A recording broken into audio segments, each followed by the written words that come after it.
नमस्कार मित्रों, हम हैं प्रमोद कुमार पांडे और आप देख रहे हैं एसपीबी न्यूज़ चैनल। मित्रों, आज हम चर्चा करेंगे जौनपुर के ही बहुचर्चित निर्मम हत्या मामला ताइकांडो खिलाड़ी अनुराग यादव की। इस हत्याकांड के पीछे हत्यारों पर हो रही कार्रवाई और उन हत्यारों का मकान यानी लालता यादव का जो मकान अवैध निर्माण से बंजर की ज़मीन पर गिर बना है, उस पर क्या बुलडोज़र का एक्शन होगा, उस पर तहसीलदार की न्यायालय में हो रही सुनवाई के विधिक पहलुओं का भी विश्लेषण करेंगे। उसमें क्या अड़चनें आ रही हैं या प्रशासन जानबूझ करके अड़चन पैदा कर रहा है, इन सब विषयों पर हम चर्चा करेंगे। आप हमारे चैनल पर अगर नए हैं तो चैनल को सब्सक्राइब करके बेल आइकन की बटन दबा दीजिएगा ताकि ऐसी घटनाओं का विश्लेषण सहित व्याख्या आप तक पहुंच सके। तो मित्रों, आइए हम चर्चा करते हैं। आज 11 दिसंबर था और 11 दिसंबर को छठवीं बार तहसीलदार की कोर्ट में लालता यादव के मकान पर अवैध निर्माण पर बुलडोज़र एक्शन के लिए जो कार्रवाई होनी थी उस पे सुनवाई चल रही है। छठवीं तारीख के बाद आज फिर एक बार प्रशासन द्वारा ही उसमें विधिक पेच फंसा दिया गया। यहाँ मित्रों, आज सुनवाई चल रही थी। आज कोर्ट में सुनवाई हुआ भी, दोनों पक्ष के अधिवक्ता भी उपस्थित रहे। अभियोजन पक्ष की तरफ से सरकारी वकील ने अपनी बात को रखा। लालता यादव की पत्नी इंद्रावती यादव ने जो आपत्ति लगाई थी कि हमारा ये मकान 90 साल पूर्व ही इस ज़मीन पर हमारा कब्जा था और ये मकान पूर्व में बना है, इसलिए बुलडोज़र एक्शन नहीं होना चाहिए, ये हमारा अवैध निर्माण की श्रेणी में नहीं आता है। अभियोजन पक्ष द्वारा इस पर आपत्ति व्यक्त करते हुए इसका विरोध भी किया गया और ये बताया गया कि ये नया कंस्ट्रक्शन है, ये नया निर्माण है, लालता यादव के कब्जे में 2-3 साल पूर्व ही आया है, जिसके साक्ष्य भी जांच के दौरान, सर्वे मैप के दौरान और वहां पर चल रही खबरों में जो विभिन्न चैनलों पे चल रहे हैं और क्षेत्रवासियों के बयान भी चल रहे हैं, उससे भी स्पष्ट है। इस विषय में कुतुबुद्दीन के पुर के प्रधान ने भी स्पष्ट तौर से कहा कि इस पंचवर्षीय में मेरे कार्यकाल के बाद ये मकान बना है। इन सब के बाद एक नया मामला सामने तहसीलदार द्वारा लाया गया कि अभी लेखपाल का बयान नहीं हुआ है। लेखपाल को बयान के लिए उन्होंने दिखावे के तौर पर कोर्ट से ही लेखपाल के पास फ़ोन करते हैं कि आप कहाँ हैं, चले आइए, आपका बयान होना है।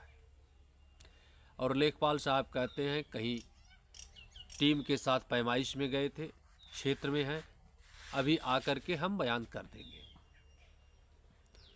और बाद में ग्राम प्रधान लेखपाल को खोजने भी जाते हैं। कुछ देर बाद लेखपाल का मोबाइल भी स्विच ऑफ है।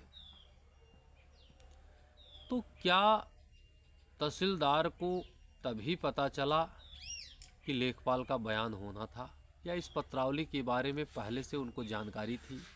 6 तारीखों पर और 6वीं तारीख पर भी फाइल में लेखपाल के बयान के लिए कोई आदेश, कोई नोटिस नहीं जारी किया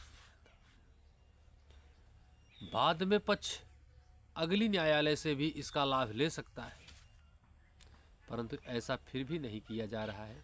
आइए पहले हम आपको सुनाते हैं कि कबीरुद्दीनपुर के प्रधान जो इस समय इस मामले की पैरवी कर रहे हैं तहसीलदार कोर्ट में, उनका क्या कहना है, वे इन्होंने मीडिया के सामने क्या कहा, इसके बाद फिर हम चर्चा करेंगे आगे। हम कोर्ट में गए थे, उसके बाद तहसीलदार साहब वही देख रहे थे हमारी फाइल, तो लेखपाल के ऊपर अथवा कर दिए कि लेखपाल के बयान चाहिए, और नाप हुई है। लेखपाल साहब गए थे, नापे थे और नोटिस भी चिपकाए थे। तो लेखपाल हम फ़ोन किए तो कह रहे थे कि हम अभी 1-2 घंटा में आ रहे हैं, अपना जो बयान है हम अपना लिखित दे देंगे। लगातार प्रयत्न। देखिए उनके पिताजी का उस दिन आए थे 2 तारीख को, 2 तारीख को आए थे। उन्हें बहुत ही तहसीलदार साहब के ऊपर बहुत नाराज़गी जता के गए यहाँ से, और कहे भी कि आज बाद हम नहीं आएंगे। हम आज सुबह भी बात किए, और जब यहाँ जैसे जो नोटिस वाली बात है, और प्रशासन अपना देखेगी, गवर्नमेंट अपना ज़मीन है वो खाली कराएगी, वो अपना हर चीज़ छोड़ चुके हैं। अब इस मामले में वो आएंगे भी नहीं कचहरी, लेकिन हम लगे हैं, हम लगे रहेंगे। लेखपाल की बयान चाहिए। लेखपाल को फ़ोन भी किए, अब फ़ोन हम भी किए लेखपाल को, तो लेखपाल साहब कहें कि हम आ रहे हैं, अभी हम बयान अपना दे देंगे। तो हम फिर 1 घंटा बाद 1.5 घंटा बाद फ़ोन किए, तो कह रहे हैं कि बस हम आ रहे हैं, उसको हम 4 बजे तक या 3 बजे तक दे देंगे बयान।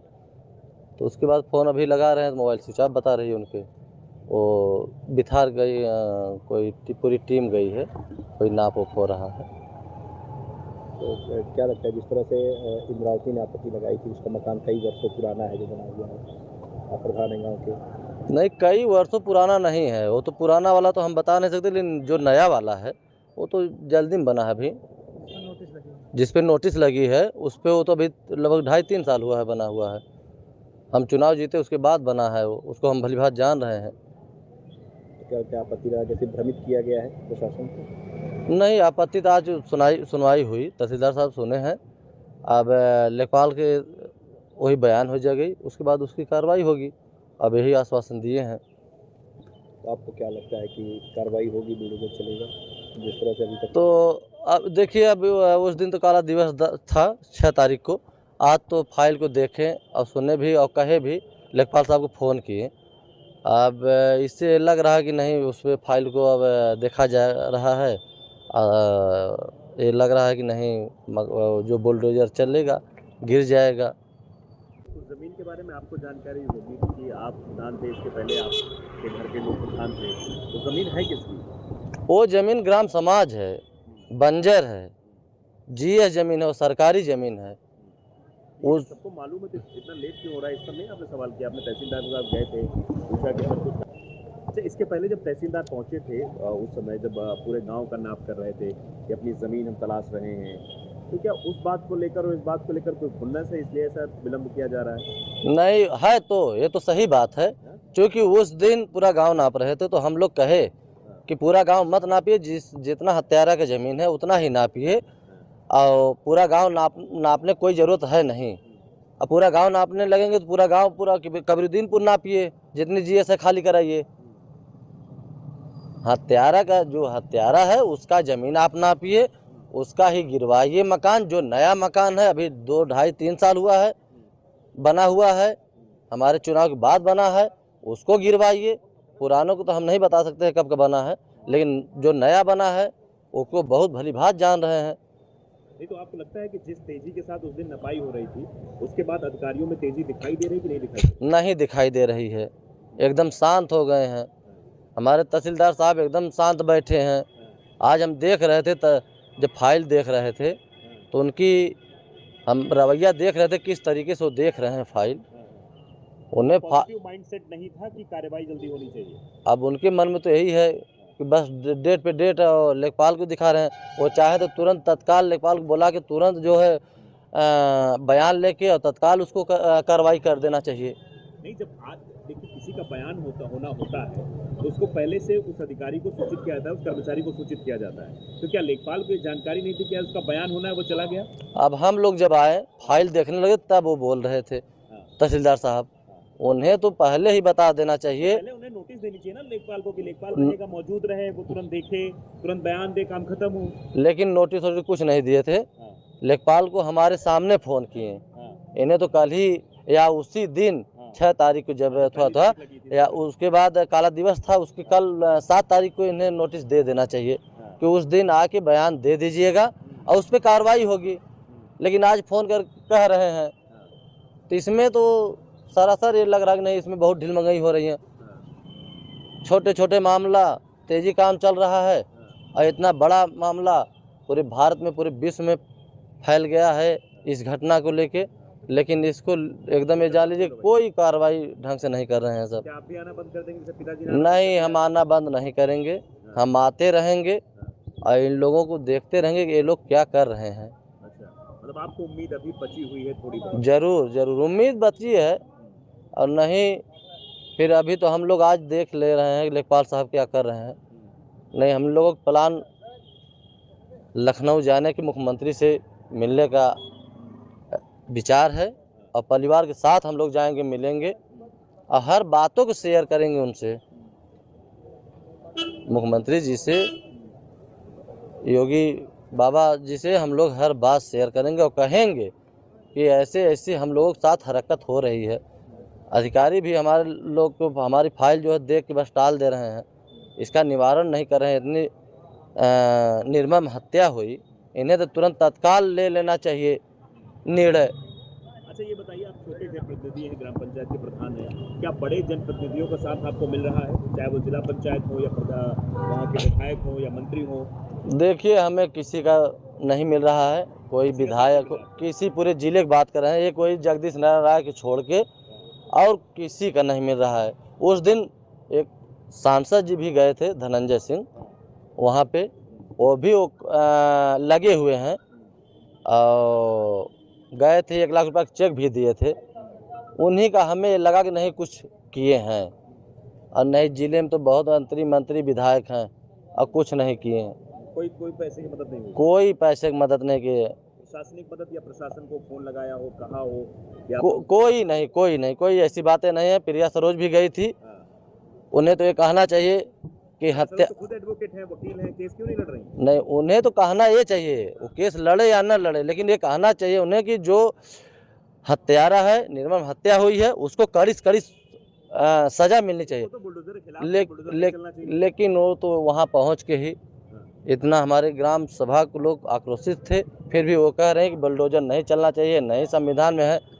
चल रहा था बुलडोजर न, चल रहा था और हर जगह चला, पूरे प्रदेश में, संभल में चल रहा है और पूरे प्रदेश में चला, लेकिन वो आके यहाँ जो है भाषण दे रही थी कि बुलडोजर संविधान में नहीं है।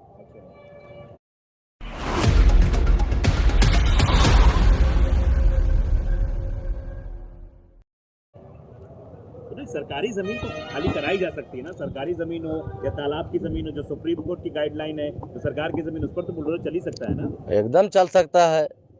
अब वो तो एडवोकेट हैं, लेकिन उनको अब क्या दिमाग में है क्या नहीं, लेकिन वहाँ तो बहुत अजीब सी बात बोली। हमारे पूरे क्षेत्र में, पूरे ग्राम सभा में बहुत कड़वा उनको लगा। कब जाएंगे मुख्यमंत्री से मिलने आप? हम लोग यही लेखपाल दे रहे हैं, उसके बाद हम लोग की तैयारी हो जाएगी, जाएंगे, मिलेंगे हम। क्योंकि लेखपाल को पूर्व सूचना होती, इसमें हम लेखपाल को दोषी नहीं कह सकते, क्योंकि लेखपाल को पूर्व में सूचना नहीं दी गई थी, और पूर्व में सूचना देने की जिम्मेदारी कोर्ट को है। उनको पता है कि उनका लेखपाल कहाँ पे है और प्राथमिकता के आधार पर उसे क्या कार्य करने हैं, लेकिन कोर्ट में आदेश न करके आम जनमानस को दिखाने के लिए फोन करके त्वरित कार्रवाई के लिए बुलाते हैं, लेकिन कहीं व्यस्त होने की वजह से लेखपाल नहीं आता है। हालांकि विधिक पक्ष ये है कि लेखपाल किसी भी समय आकर के अपना बयान उस फाइल में दर्ज करवा सकता है। कार्य दिवस हो 4 बजे तक वो आके अपनी फाइल को बयान में दर्ज करवा सकते हैं, उसमें पक्षकारों की जरूरत नहीं है। लेकिन जब लेखपाल का जिरह भी होगा, चूंकि पत्रावली में इंद्रावती यादव की तरफ से अधिवक्ता उपस्थित हैं, उन्होंने आपत्ति लगाई है, इसलिए लेखपाल का जिरह भी होगा, उसके लिए फिर एक तारीख टाली जाएगी। आज तो बयान भी नहीं होगा, फिर जब अगली डेट को बयान होगा, वो भी समय बिताकर होगा। अभी से हम आपको बता देते हैं, इसमें ये विधिक प्रक्रिया है और ये मामला फिर फंसेगा और फिर लेखपाल को जिरह के लिए दूसरा डेट दे दिया जाएगा। मामला ऐसे ही टलता रहेगा जब तक कि इस पर जनमानस अथवा माननीय मुख्यमंत्री तक मामला नहीं पहुंचेगा।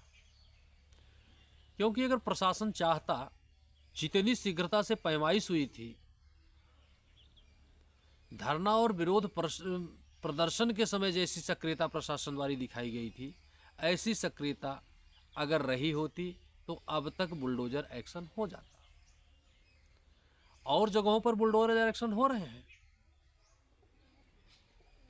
यहाँ सपा के कुछ नेता, यहाँ तक कि सपा की सांसद प्रिया सरोज भी मौके पर पीड़ित परिवार से मिलने गई, जैसा कि प्रधान ने बताया भी कि कह रही हैं कि बुलडोजर नहीं चलना चाहिए, संविधान में नहीं है। गगन यादव ने भी आकर के धाड़ लगाई कि बुलडोजर नहीं चलने देंगे। क्या इन समाजवादी पार्टी के नेताओं से ये नहीं पूछा जाना चाहिए कि क्या लालता यादव को वोट बैंक के लिए बचा रहे हैं? क्या अनुराग अगर यादवों के हितैषी बनते हैं तो क्या अनुराग यादव नहीं था? और यादव क्षत्रिय ब्राह्मण हरिजन की बात नहीं है, यहाँ जनहित की बात है, निर्मम हत्याओं की बात है, वोट बैंक की बात नहीं है। और भारतीय जनता पार्टी ये तो वोट और यादवों की राजनीति नहीं कर रहे हैं, फिर इनके यादव मंत्री क्यों सार्वजनिक रूप से इस पे कार्रवाई के लिए पैरवी नहीं कर रहे हैं? और प्रशासन इतनी चुस्त दुरुस्त दिखने के बाद भी फिर शांत कैसे हो जाती है? ये तो कुछ यक्ष प्रश्न है। क्या सत्ता, शासन और सिस्टम अपराधियों के हाथों में बिका है? जिसके पास धन हो, बल हो, न्याय उसी के लिए चलती है? क्या ये कहावत चरितार्थ हो रही है, जिसकी हाथ में लाठी उसी की भैंस? ये कई अच्छे यक्ष प्रश्न हैं जो समाज सत्ता और शासन से भी जानना चाहता है।